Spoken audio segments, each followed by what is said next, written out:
ஹாய்ங்க. இன்னைக்கு நம்ம ஒரு மாங்காய் பற்றி பார்ப்போங்க. மாங்காயில் உள்ள சத்துக்கள் என்னென்னு தெரிஞ்சுப்போங்க. வாங்க. மாங்காயில் பார்த்தீங்கன்னா நம்மளுக்கு வந்து விட்டமின் ஏ அண்ட் சி இருக்குதுங்க. ஸோ விட்டமின் ஏ ஸ்கின் கேருக்கு ஹெல்ப்ஃபுல்லாக இருக்குதுங்க. விட்டமின் சி நம்ம ஆன்டி ஆக்சிடெண்ட்டாக உதவுதுங்க, ஆன்டி ஆக்சிடெண்ட்டாக இருக்குது. அண்டு இது அதனால் அது வந்து நம்ம உடம்புக்கு எதிர்ப்பு சக்தியை அதிகமாக கொடுக்குது அப்படின்னு சொல்கிறாங்கங்க. ஸோ இதில் இருக்கக்கூடிய ஜிங்க் அயன் பார்த்தீங்கன்னா நம்மளோட ஹேரை வந்து ஸ்ட்ரென்தன் ஆக்கிறதுக்கு ஹெல்ப்ஃபுல்லாக இருக்காங்க.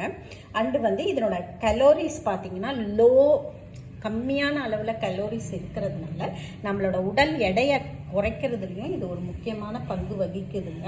அண்டு இது வந்து நார்ச்சத்து அதிகமாக இருக்கிறதுனால நம்ம டைஜஷனுக்கும் அவ்வளோ ஹெல்ப்ஃபுல்லாக இருக்குங்க. ஸோ இவ்வளோ நல்ல சத்துக்கள் உள்ள விட்டமின்ஸ் இருக்கிற இந்த மாங்காயை இந்த சீசன் டைமில் அதிகமாக நம்ம உணவில் சேர்த்துப்போங்க.